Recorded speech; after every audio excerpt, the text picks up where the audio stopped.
আমাদের আমির জামাত অর্থাৎ আমাদের বিরোধী দলীয় নেতা আর যিনি ফরেন অ্যাফেয়ার্স অ্যাডভাইজার ছিলেন, উনি ওনার পেশাগত দায়িত্ব পালনে এবং দেশের পররাষ্ট্র নীতির ব্যাপারে নানান দিক থেকে হেল্পফুল হতে পারে এটা মনে করে উনি অর্থাৎ অ্যাডভাইজার যিনি ছিলেন প্রফেসর মাহমুদুল হাসান, উনি বলেছিলেন যে যদি ফরেন মিনিস্ট্রিতে কোনোভাবে একটু পদায়নে কোনো একটা সুযোগ আমরা পাই তাহলে আমাদের দায় দায়িত্ব পালনে একটু সুবিধা হবে। তো আমিরের জামাত উনাকে একটা ডিকটেশন দিয়েছিলেন যে ঠিক আছে, এইভাবে যদি মনে করেন আপনার জন্য দায়িত্ব পালনের সুবিধা হয় তো আপনি একটা লেটার দিতে পারেন। কিন্তু সেই লেটারটা লিখতে গিয়ে উনি যে মন্ত্রীর পদমর্যাদার এই অংশটা কিন্তু আমির জামাত বলেননি। আমি আজকেও আমির জামাতের সাথে এই বিষয় নিয়ে কথা বলে ওনার কাছ থেকে আমি নিজেও পরিষ্কার হয়েছি।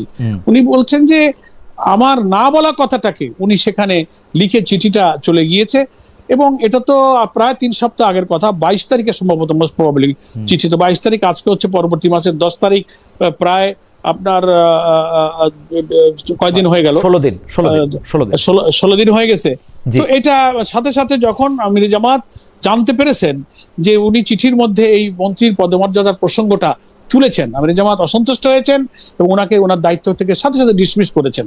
আমরা মনে করেছি যে আমির জামাত তো সিনসিয়ারলি তার দায়িত্ব পালন করেছেন এবং উনি এটাকে কখনো অ্যালাউ করেননি। এটা একটা মানে কি বলবো, অনৈতিক একটা কাজ। এটা আমাদের আদর্শের সাথে যায় না, দলের সাথে যায় না, পলিসির সাথে যায় না। আমির জামাত সাথে সাথে অ্যাকশন নিয়েছেন। এটা আমাদের একটা আভ্যন্তরীণ বিষয় ছিল।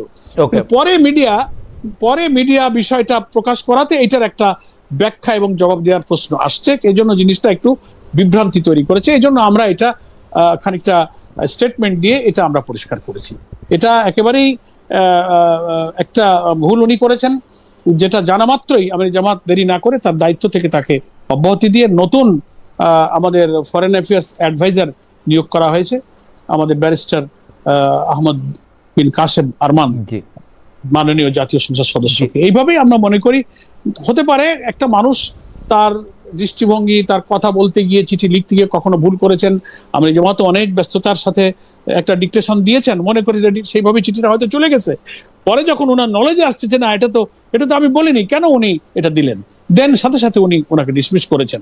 সেদিক থেকে আমরা মনে করছি এটা তো আর প্রায় 3 সপ্তাহ আগের কথা, হঠাৎ করে 2-1 দিনে এই জিনিসটা মিডিয়াতে আসাতেই কনফিউশনটা হয়েছে। আমরা এ ব্যাপারে আমাদের অফিসিয়াল বক্তব্য দিয়েছি। আমি মনে করি এখানে এই পর্যায়ে বিভ্রান্তিটা দূর হওয়া উচিত আর কি। এখন একটা কথা আসলে তো মানে বলে যে কথা একটা সুযোগ পেলে যাকে দেখতে নারী তার চলন বাঁকা, কথা তো একটা বলতেই হবে।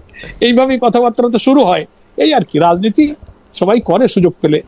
না সুযোগ পেলে তো সবাই রাজনীতি করে, কিন্তু আমি একটু এটা বলি। একজন, ওনার নাম হচ্ছে শাম্মী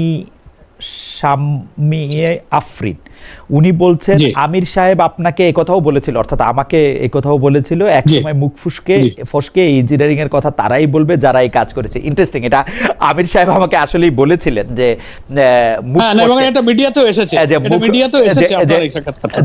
মুখ ফসকে বলবে।